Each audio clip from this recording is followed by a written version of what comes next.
सभी श्याम प्रेम भक्तों को जय श्री श्याम। कैसे आप सब? उम्मीद है सब अच्छे होंगे। प्रेमियों, इस वीडियो में आपको बताएंगे आपके कुछ सवालों के जवाब। आप लोगों के काफ़ी ज़्यादा संख्या में वो सवाल आए हैं हमारे पास और हमने उन सवालों को एक जगह पर लिख लिया है। आज आपको उन सवालों के जवाब देंगे। सभी प्रेमी इस वीडियो को कंप्लीट देखें, पूरा देखें, क्योंकि हमने आप सभी के 16 से 17 सवाल लिए हैं। हो सकता है इनमें से आपका भी वही सवाल हो जो हमने यहाँ लिखा है। तो कोई भी प्रेमी वीडियो छोड़कर नहीं जाएगा और आपके सवालों के जवाब देने की कोशिश करेंगे। सबसे पहला सवाल आया है आपका कि जब हम पूजा करते हैं, मंदिर में रहते हैं या कहीं भी होते हैं, तो पूजा के समय या आरती के समय हमारे दिमाग में गंदे विचार आते हैं। गंदे विचारों का आना या कोई ऐसी मानसिक प्रवृत्ति पैदा होना जो आप लोग नहीं चाहते लेकिन वो हो जाती है। देखिए, यहाँ पर हम आपको बताना चाहेंगे कि गोस्वामी तुलसीदास जी ने लिखा है कि कलिकाल का यह फल है। अगर आप जहाँ भी बैठे हो, इस समय घर बैठे हो, आपने सोच लिया कि आप उस दिन हरिद्वार गए थे, तो आप बैठे यहाँ हो लेकिन मन से आप हरिद्वार पहुंच चुके हो, तो आपको हरिद्वार यात्रा करने का फल मिलेगा। यानी मानसिक यात्रा से आपको वास्तविक यात्रा का फल मिलेगा। यह कलिकाल का वरदान है। लेकिन इसके साथ साथ मन में गंदे विचार आए हैं, उनका आपको दोष नहीं लगेगा। पुण्य का फल तो मिलेगा लेकिन पाप का आपको दोष नहीं लगेगा। ठीक है? तो ये मत सोचिए कि गंदे विचार आ रहे हैं, मेरी पूजा खंडित हो रही है। ऐसा कुछ भी नहीं है। ध्यान से अपनी पूजा में लगे रहिए। इसके साथ साथ क्या होता है कि जो काम हम पूरा दिन में करते हैं वही चीजें पूजा के समय हमारे दिमाग में घर करती है। तो इन गंदे विचारों से बचना चाहते हो तो दिन में वो ऐसा कोई भी काम ना करें कि शाम को आपको गंदे विचार परेशान करें। इन चीजों से आज ही अभी इसी समय परहेज कर लें। ये कोई गलत बात नहीं। दूसरा सवाल है आंखों में आंसू आना। देखिए, जब हम, आपने देखा होगा, वीडियो में भी देखा होगा, सुना भी होगा, लाइव भी देखा होगा कि जब प्रेमी खड़े रहते हैं बाबा के सामने, घर पर पूजा करते हैं तो भी, किसी धाम पर होते हैं, आरती में होते हैं या कहीं भी होते हैं, उनकी आंखों से अपने आप आंसू बहने लगते हैं। यह प्रेम की परम पराकाष्ठा है। इसका एक ही मतलब है कि आप जिस देवी देवता के सामने खड़े हो वो देवी देवता आपकी पूजा को स्वीकार कर रहे हैं। आपको वो नजर आ रहे हैं या नहीं आ रहे इससे मतलब नहीं है, वो आपको देख रहे हैं, ये कंफर्म है। और आप उनके प्रेम में इतने खो चुके हो, इतने डूब चुके हो कि आप इस समय प्रेमी की सिचुएशन में हो, आप प्रेमी बन चुके हो और वो प्रेम आंसुओं के माध्यम से आपकी आंखों से बह रहा होता है और उन आंसुओं को भगवान अपने मोर मुकुट पर धारण करने की तैयारी कर रहे होते हैं। ये अति उत्तम सिचुएशन होती है, ये बहुत ही अच्छी बात होती है। अगला है उबासी और नींद आना। जब हम घर पर पूजा करते हैं या कहीं भी पूजा करते हैं या पूजा का नाम लेते हैं या जैसे ही कोई भी वीडियो देखनी शुरू करते हैं, कोई धार्मिक प्रवचनों में जाते हैं, भागवत में, शिव महापुराण पाठ में या कहीं भी जाते हैं, तो हमें बैठे बैठे या खड़े खड़े नींद आने लगती है, उबासी आने लगती है। देखिए, सबसे पहले तो अगर आपकी नींद पूरी नहीं हुई है तो आपको नींद आएंगी, उबासी आएंगी कंप्लीट। दूसरी बात, अगर आपका ध्यान भगवान की तरफ प्रॉपर नहीं है तो आपको नींद आएगी। लेकिन तीसरी बात कौन सी? अगर नींद और उबासी के साथ साथ आपका सर चकरा रहा है, पूरा शरीर भारी भारी हो रहा है, मन में क्रोध पैदा हो रहा है, जो आसपास खड़े हैं या आप घर पर हो, घर वालों पर ही गुस्सा हो रहा है, आसपास वालों से ऐतराज है, जोर जोर से घंटियां बज रही हैं, उनसे भी आपको ऐतराज है, तो इसका एक ही मतलब है कि आपके शरीर में कोई ना कोई नेगेटिव एनर्जी है। अब यहाँ सवाल ये भी उठता है कि नेगेटिव एनर्जी है तो भगवान की आरती तक कैसे पहुंची? कई बार नेगेटिव एनर्जी इतनी ज्यादा हावी हो चुकी होती है, जैसे कि कोई नेगेटिव एनर्जी है आपके शरीर में, वो पिछले 4-5 सालों से है, तो उसने अपना कंट्रोल आपके ऊपर पूरा कर लिया है, तो वो कहीं भी जा सकती है। उसके साथ साथ कई बार भगवान चाहते हैं कि मेरे इस प्रेमी को इस गंदी चीज से मैं आजाद करवा दूंगा, तो वो जानबूझकर उस नेगेटिव एनर्जी को अपनी आरती में बुलवा लेते हैं। जैसे कि आप लोगों ने देखा होगा कि मेहंदीपुर दरबार में ऐसे हजारों प्रेमी मिलेंगे आपको जो दीवारों से सर टकराते हुए मिलेंगे, चीखते चिल्लाते मिलेंगे, अपने बालों को बिल्कुल खुला छोड़ देंगे, इधर उधर सर पटकते मिलेंगे। वो यही कारण होता है कि नेगेटिव एनर्जी उस समय इतनी ज्यादा कमजोर होती है कि वो चाहती है कि मैं इसको यहाँ से बाहर ले जाऊं, लेकिन भगवान उसको ले जाने नहीं देते। बोलते हैं यही रुक, मैं अपने इस प्रेमी को तुझसे आजाद करवा के ही मानूंगा। अब आप देखिए कि आपके साथ इनमें से कौन सी कंडीशन पैदा होती है। फिर आती है नारियल खराब निकलना।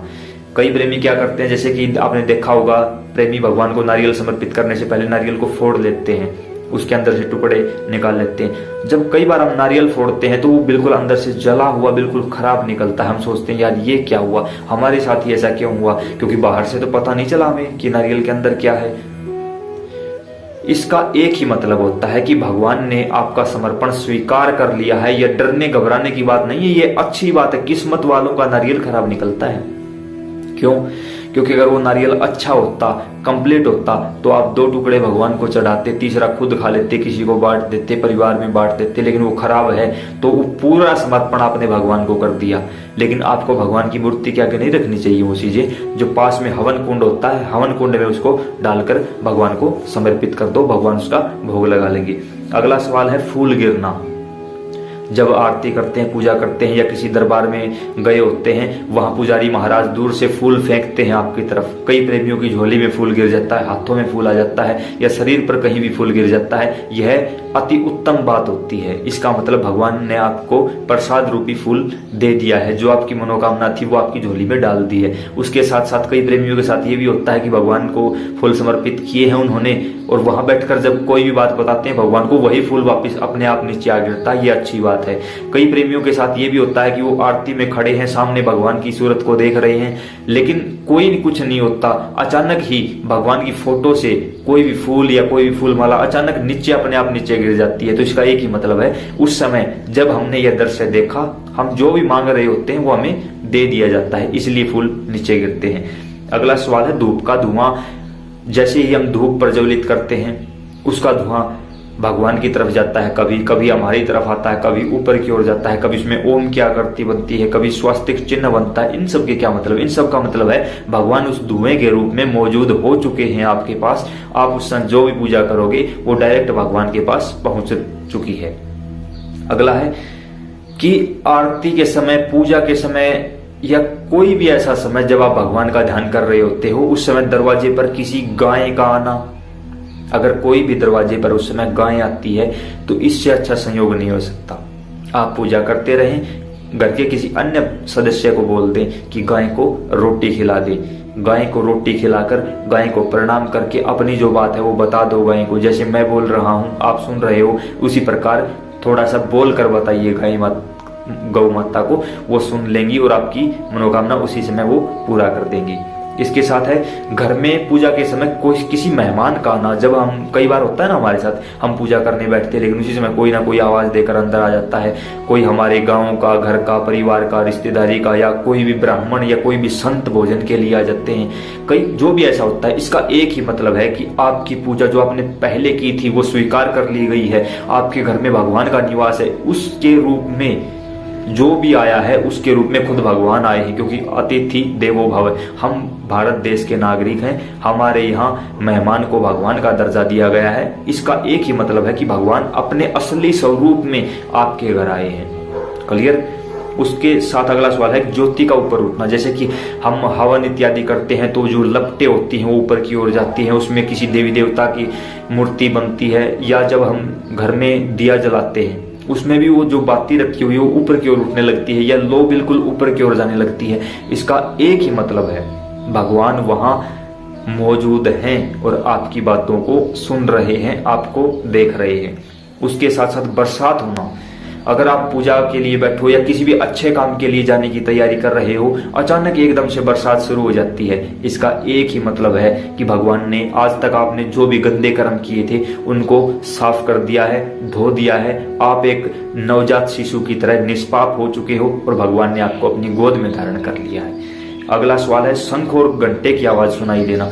जब हम पूजा करने बैठते हैं या ध्यान लगाने बैठते हैं या माला जाप करने के लिए कहीं भी बैठते हैं, घर में, मंदिर में, किसी और तीर्थ स्थान पर, वहां जब हम आंखें बंद करते हैं, हमारा ध्यान यहाँ केंद्रित करते हैं अपने 10वें दरवाजे के ऊपर, यानी कि मस्तिष्क में, जहाँ भगवान शिव की तीसरी आंख होती है, यहाँ ध्यान केंद्रित करते हैं आंखें बंद करके। तो यहाँ ध्यान करते करते करते 1 या 2 मिनट के पश्चात हमें अपने आप से ही घंटियां बजती हुई सुनाई देती है, शंख की आवाज सुनाई देती है, आरती होते की आवाज सुनाई देती है, या किसी भी भगवान का नाम सुनाई देता है। यह अति उत्तम बात है। इसका एक ही मतलब है कि आपको तो दिखाई नहीं दे रहा, लेकिन आपके सामने उस समय भगवान आ चुके होते हैं वो आपको बिल्कुल प्यार से मुस्कुराते हुए निहार रहे होते हैं। उस समय तो आपने अगर एक बार श्री राम बोला है तो आपको करोड़ों बार श्री राम बोलने का फल मिल चुका होता है। अगला सवाल है कि भगवान की मूर्ति हंसती हुई दिखाई देती है।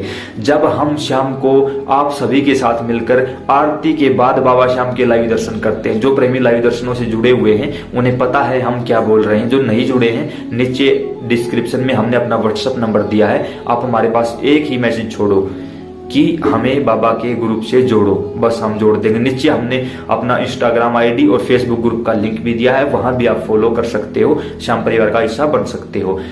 तो प्रेमी बोलते हैं लाइव दर्शनों के समय कि बाबा बातें करते हुए दिखाई देते हैं, बाबा मुस्कुराते हुए दिखाई देते हैं। प्रेमियों, यह प्रेम की परम पराकाष्ठा होती है। आप देखो कहाँ बैठे हुए हो, आपको लाइव दर्शन हो रहे हैं, उस समय बाबा मुस्कुराते हुए दिखाई देते, इससे अच्छा प्रेम नहीं हो सकता। यह प्रेम की परम पराकाष्ठा है, इससे अच्छा नहीं हो सकता कुछ भी। बहुत अच्छी बात है ये। अगला सवाल है कि जब हम पूजा करते हैं उस समय हमारे पास छोटे बच्चे आ जाते हैं, कई बार अचानक से, खासकर कोई गुड़िया आ जाती है, घर में होते हैं, बाहर होते हैं, जब हमारे ही बच्चे खेलते हुए हमारे पास आ जाते हैं, इसका एक ही मतलब है, भगवान आपको बच्चों के रूप में आपके पास आए हैं। क्योंकि 14 वर्ष की आयु तक बच्चे कोई भी पाप करते हैं वो पाप नहीं माना जाता, वो निष्पाप होते हैं और भगवान भी निष्पाप हैं। तो वो किसी ना किसी बच्चे का सहारा लेकर आप तक पहुंच जाते हैं। जैसे ही कभी बच्चे आपके पास है, चाहे आपके ही बच्चे क्यों ना हो, उनके पैरों का स्पर्श करो और भगवान का धन्यवाद करो कि आपने बच्चों के रूप में दर्शन दे दिए। उसके साथ साथ दीपक में फूल बनना सबसे अहम सवाल, और काफी ज्यादा संख्या में यही सवाल आया कि जब हम पूजा करते हैं दीपक में फूल बन जाता है। इसका एक ही मतलब है कि भगवान ने आपकी पूजा पूर्ण रूप से स्वीकार कर ली है, पूरी स्वीकार कर ली है, पूरी, कोई कमी नहीं छोड़ी है। भगवान ने कोई कमी नहीं छोड़ी है, आपने और भगवान ने आपको स्वीकार कर लिया है, चाहे आप किसी भी देवी देवता की पूजा करते हो। उसके साथ दीपक का बुझ जाना, कई प्रेमियों ने हमसे सवाल किया है कि जब हम पूजा करते हैं तो दीपक बुझ जाता है, इसका क्या मतलब होता है, हम परेशान हो जाते हैं, ये है वो, काफी ज्यादा संख्या में सवाल आया है ये। देखिए, जब हम पूजा करने बैठते हैं, जब हम दीपक जलाते हैं, हमने अपना काम कर दिया दीपक जलाकर। दीपक के जलाते ही, घंटी के बजाते ही भगवान उस दीपक में विराजमान हो जाते हैं। क्योंकि भगवान शुद्ध हैं और अग्नि देवता भी शुद्ध हैं, तो भगवान अग्नि के रूप में अपने आप को विराजमान करते हैं।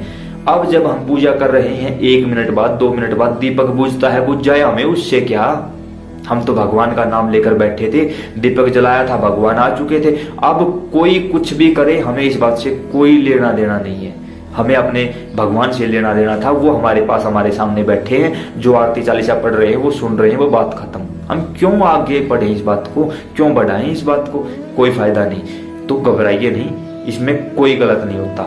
उसके साथ साथ पूजा स्थान पर आग लग जाना, कई प्रेमियों के सवाल आए कि हम देखते हैं कि हमारे पूजा स्थान पर आग लग जाती है अपने आप, हम ऐसा कुछ भी नहीं कर सकते। इसके कई कारण हो सकते हैं।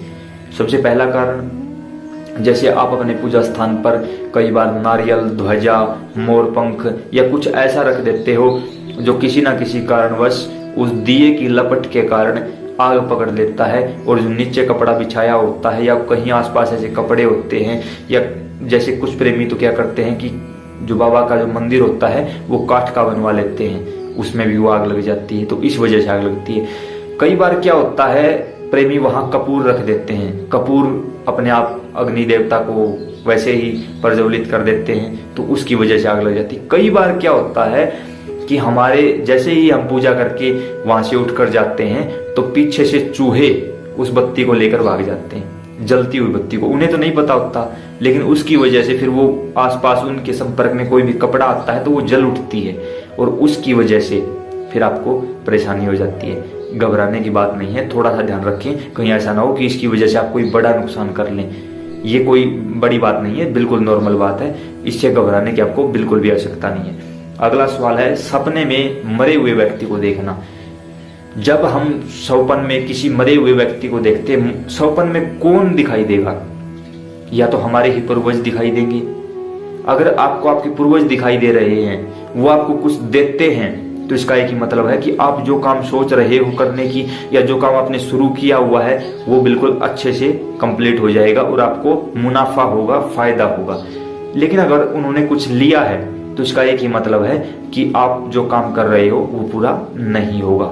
इसके साथ साथ अगर स्वप्न में आपको वो व्यक्ति दिखाई दें जिनका आपके परिवार से कोई लेना देना नहीं था, जो आपके मित्र थे, दोस्त थे, और वो अब आपको दिखाई दे रहे हैं, तो इसका एक ही मतलब है कि आप कहीं ना कहीं उनको याद करते हो। तो उनको याद करना बिल्कुल बंद कर दीजिए, फिर वो आपके पास नहीं आएंगे। अगर फिर भी वो आपके पास आते हैं तो इसका एक ही मतलब है कि आप अच्छे आदमी हो और वो मरकर भूत प्रेत या किसी ऐसी योनि में फंस चुके हैं, इसलिए वो आपको बार बार दिखाई देकर आपको बोलते हैं कि हमें यहाँ से निकालो, हमें यहाँ से निकालो। उसके लिए भी आपको उनकी बातों की तरफ ध्यान देने की बिल्कुल भी आवश्यकता नहीं है। आप अपने घर पर, अपने पूजा स्थान पर बैठकर हर रोज हनुमान चालीसा का पाठ करते रहिए, वो आपको दिखाई देना बंद हो जाएंगे। ये कुछ कॉमन सवाल थे आप सभी के जो हमने उठाए हैं। सवाल तो और भी बहुत ज्यादा आए थे, लेकिन वीडियो कुछ ज्यादा ही लंबा हो जाएगा, हम ज्यादा लंबा नहीं करेंगे।